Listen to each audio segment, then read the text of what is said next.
Tem filmes que você entende e tem filmes que você sente. Fonte da Vida talvez seja um dos exemplos mais radicais disso que eu tô falando. Eu acho que tentar explicar esse filme de uma forma totalmente racional é quase como tentar explicar um sonho usando a matemática, então simplesmente não funciona. E é justamente por isso que Fonte da Vida é um filme que eu considero muito especial e trago ele aqui como tema nesse vídeo.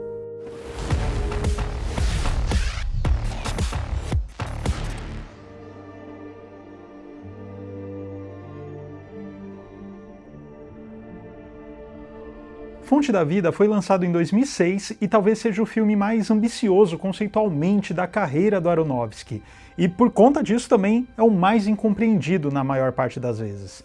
O filme ele é um verdadeiro mosaico de conceitos e ele também não dá uma explicação didática para o que está sendo mostrado, o que, é claro, possibilita para quem está assistindo várias possibilidades de leitura. No meu caso, eu já reassisti ao filme algumas vezes e toda vez que eu assisto eu tenho uma piração diferente sobre o filme.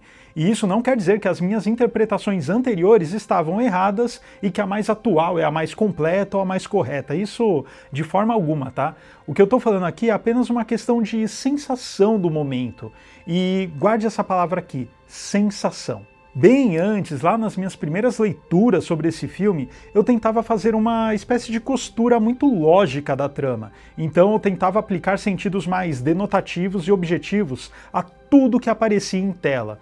Então, nesse ponto, eu posso dizer que a minha leitura estava totalmente equivocada, pois eu estava tentando analisar a obra através de um prisma, assim, ridiculamente limitado, e com uma espécie de manualzinho de roteiro embaixo do braço, então, algo totalmente patético. O que o filme pode oferecer vai muito além disso. Mas vamos lá, caso você nunca tenha visto Fonte da Vida, aqui vai uma breve sinopse. Mas eu devo dizer que é uma sinopse muito protocolar, pois eu acho complicado fazer uma sinopse que faça jus ao que testemunhamos nesse filme. Então vamos lá, para não perder tempo, eu vou pegar aqui a sinopse do IMDb. Na Espanha do século XVI, Thomas parte em busca da fonte da juventude. Hoje, o cientista Tommy Krell é ótimo, né? Luta para encontrar a cura para o câncer da esposa. No futuro, o astronauta Tom viaja a uma estrela em busca dos mistérios da vida. Olha, eu poderia falar muito mal dessa sinopse, mas como eu mesmo teria uma baita dificuldade em fazer uma boa sinopse desse filme, então dá pra gente passar um paninho. Mas continuando, a princípio temos essas três histórias que se intercalam na montagem do filme. Um conquistador espanhol do século XVI, um cientista no presente e o astronauta, e aqui com muitas aspas em astronauta, no futuro. Como não há uma explicação didática aqui nas três histórias, tem gente que acha que o filme tem uma pegada mais de reencarnação, onde cada um dos protagonistas é a reencarnação do mesmo espírito.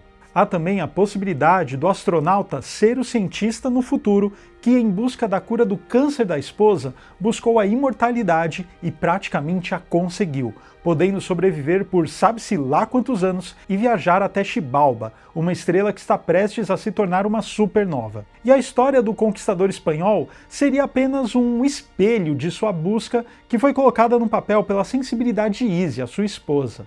Porém, existe uma outra possibilidade que é a que eu mais gosto nesse momento, que é que o filme não mostra três ou duas narrativas diferentes, mas interligadas, mas sim que é apenas uma história que é experienciada em três dimensões diferentes. E por dimensão aqui, eu não digo algo mais de ficção científica, de universos paralelos ou coisa do tipo. Embora também possa ser uma linha interpretativa válida, eu acredito, mas assim, é uma dimensão mais no sentido poético mesmo da palavra, sabe? O simbólico aqui, ele tem um peso muito maior do que a própria materialidade. E o fio condutor aqui seria realmente uma tentativa de vencer a morte. No caso do conquistador, representando a humanidade tentando vencer a morte através de algo mais mítico, algo mais religioso até. Já quando vamos para o cientista, seria a tentativa de vencer a morte pela ciência. Só que agora, quando vamos para o astronauta, embora no início de sua jornada exista aí uma busca equivalente às suas duas outras encarnações, ao final da jornada dele não há mais a necessidade de vencer a morte. É algo mais profundo, é uma espécie de compreensão, mas não uma compreensão racional, e sim algo mais fluido, algo mais natural. É até complicado, né, explicar, eu tenho uma dificuldade em achar uma palavra que possa definir isso que eu quero dizer, mas seria algo como uma aceitação através de uma entrega. Não é apenas aceitar o incompreensível, mas se entregar para fazer parte disso também, como uma espécie de transcendência mesmo.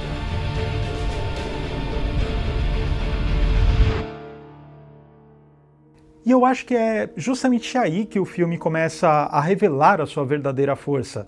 Porque quando você deixa de assistir Fonte da Vida como um quebra-cabeça, tentando colocar um sentido objetivo em tudo, e começa a assistir se deixando levar por uma experiência sensorial, um deixar-se fluir pelas sensações, nossa, aí sim o filme faz muito mais sentido. E o próprio Aronofsky parece dirigir o filme mais ou menos dessa maneira. Ou melhor, mais ou menos não, exatamente dessa maneira. Vamos pegar a montagem, por exemplo. A gente percebe que ela não está preocupada em explicar o que está acontecendo. Os cortes, as transições, não têm o objetivo de encadear os eventos de forma linear ou didática. É uma montagem que ela está focada exclusivamente nas emoções e nos sentimentos. Ela faz uma conexão sentimental entre as cenas e não uma ligação pela lógica. O corte entre as diferentes linhas do tempo, elas não acontecem necessariamente por uma lógica narrativa, e sim por uma associação emocional. Então é um gesto que continua em outro tempo, é um olhar que termina em outra existência, é um toque que atravessa séculos ou consciências. É quase como se o filme inteiro estivesse tentando dissolver essa noção linear de tempo e fazendo com que sintamos tudo quase que simultaneamente. E a fotografia e a direção de arte do filme também são completamente conceituais. Tudo parece muito orgânico, tudo pulsa, tudo respira, a imagem tem uma textura que ela é orgânica. E isso é muito interessante porque o filme inteiro fala sobre matéria viva, matéria em transformação, em decomposição, em continuidade. Então, inclusive, uma coisa interessante, que eu acho genial no filme, é que muitos daqueles efeitos cósmicos, eles não foram feitos com um CGI pesado. Foram usadas como base pequenas reações químicas, fluidos e elementos orgânicos. Ou seja, o universo do filme é literalmente composto de matéria viva, matéria em movimento. E olha como isso conversa diretamente com o tema da obra, porque o espaço no filme, ele não parece um absoluto vazio.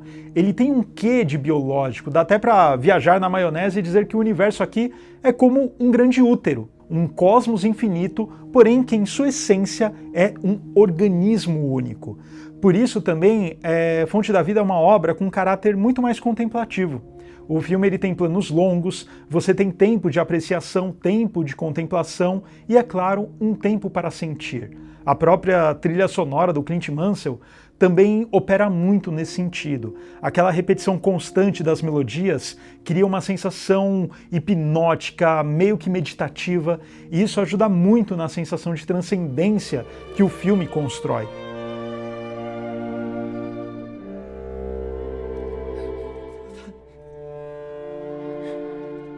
Então, essa experiência de assistir Fonte da Vida passa muito longe daquela experiência de ver um filme mais pasteurizado, mais banal. O estado de espírito do espectador tem que ser outro. E talvez seja por isso que muitas pessoas rejeitam o filme, porque ele não funciona muito bem dentro daquela lógica mais tradicional. Ele opera muito mais próximo de uma experiência poética mesmo. E como o filme ele lida com vários temas e tem tantas possibilidades de leitura, nós temos espaço aqui para as mais diferentes vertentes filosóficas. Essa repetição das diferentes manifestações do protagonista, por exemplo, pode dialogar muito com a ideia do eterno retorno nietzschiano. Mas talvez, acho que a principal leitura aqui provavelmente seja o existencialismo.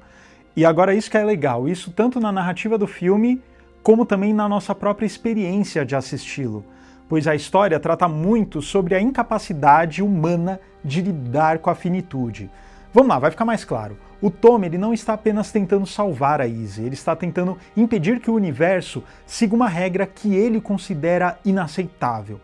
Para o Tommy, a morte ela não é parte da existência, é uma falha da existência. E isso conversa muito com filósofos como Martin Heidegger, que dizia que o ser humano vive em conflito constante com a própria consciência da morte. O Tommy ele passa o filme inteiro tentando negar isso. Ou seja, ele tenta ser recompensado através de um conjunto de regras, sejam essas regras do campo religioso ou sejam essas regras do campo científico. E vamos lá, não é exatamente isso que acontece com a gente quando nós assistimos a um filme de uma forma mais coxinha, de uma forma aí buscando regras fixas, explicações fechadas ou estruturas muito rígidas. Então, às vezes, nós tentamos aprisionar a experiência dentro de algo controlável.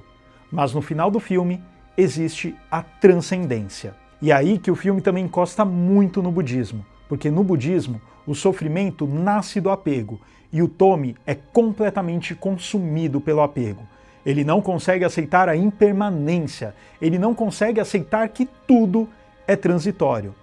Já a sua esposa Izzy parece já ter entendido algo que ele ainda não compreendeu, pois ela não vê a morte como interrupção, ela vê a morte como uma continuidade. O astronauta, ele ainda carrega a obsessão do cientista, ele ainda está levando a árvore, ele ainda está tentando preservar algo, mas conforme ele se aproxima de Xibalba, parece acontecer uma dissolução do ego. Então a necessidade de vencer a morte desaparece e ele finalmente se desfaz, mas não um desfazer no sentido de finitude, de acabar com a existência. É um desfazer-se para continuar. Ele tentou por incontáveis existências derrotar a morte e no final compreendeu que a morte sequer existia. Então, como nós, espectadores, ao assistir Fonte da Vida, a gente talvez tente estruturá-lo dentro de regrinhas, dentro de uma caixa hermética. Mas, depois que a gente passa por uma experiência um pouco mais transcendental com esse filme, a gente vai perceber que a caixa não existe.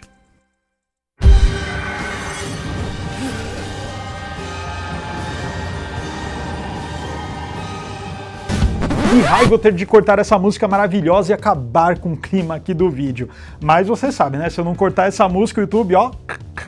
Bom, pessoal, muito obrigado por assistir esse vídeo até aqui. Se você gostou, já deixa o seu like e se inscreva no canal, que isso ajuda e muito o Formiga Elétrica. E se você quiser nos ajudar ainda mais, pode se tornar um apoiador ou apoiadora do projeto. Para isso, basta ir em apoia.se/Formiga Elétrica e colaborar com quanto quiser, o quanto você puder. Muito obrigado e até a próxima!